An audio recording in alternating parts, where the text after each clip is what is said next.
Klaviaturada daxil edilmiş hərf və rəqəm simvollarından ibarət sətirdə hərflərin sayı ilə rəqəmlərin sayları hasilini hesablayıb çap edən proqramı Python dilində yazın. Əvvəlcə nə edirik? Sətrimizi daxil edirik input vasitəsilə. Daha sonra isə oradakı rəqəmləri saymaq üçün bir C dəyişəni daxil edirik və sıfırdan başladırıq.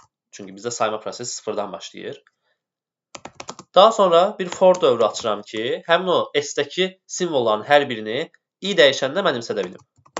Formada bir for dövrü açıram və bir şərt yazıram. Rəqəm olub olmadığını yoxlamaq üçün.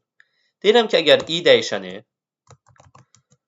sıfırdan böyük və ya bərabərdirsə, yəni sıfırdan sonra gəlirsə və ya sıfır mövqeyindədirsə Unicode sırasında və eyni zamanda 9-a bərabərdir və ya 9-dan kiçikdirsə, yəni ki 9-dan əvvəl gəlirsə və ya o mövqedədirsə, deməli bu nədir artıq? Rəqəmdir. Çünki bizdə Unicode sırasında 0 və 9 ardıcıllığı yan-yanadır, hamısı bir-birlikdə gəldiyi üçün.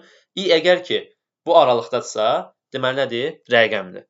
Bu səfər nə edirəm? C-nin üzərinə 1 gəlirəm, yəni onları sayıram.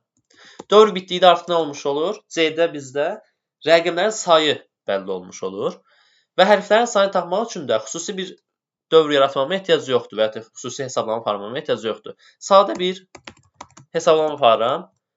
S-in uzunluğundan, yəni S-dəki simvolların sayından rəqəmlərin sayını çıxaraq hərfləri tapa bilirəm.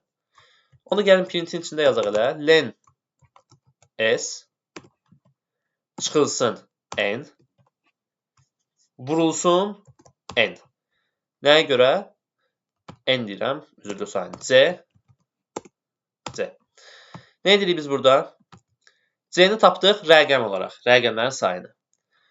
S-in uzunluğuna, S-dəki simvolların sayından C-ni çıxıb, hərflərin sayını tapıram. Sonra həmin hərflərin sayını rəqəmlərin sayına vururam və yekun nəticəni tapmış oluram.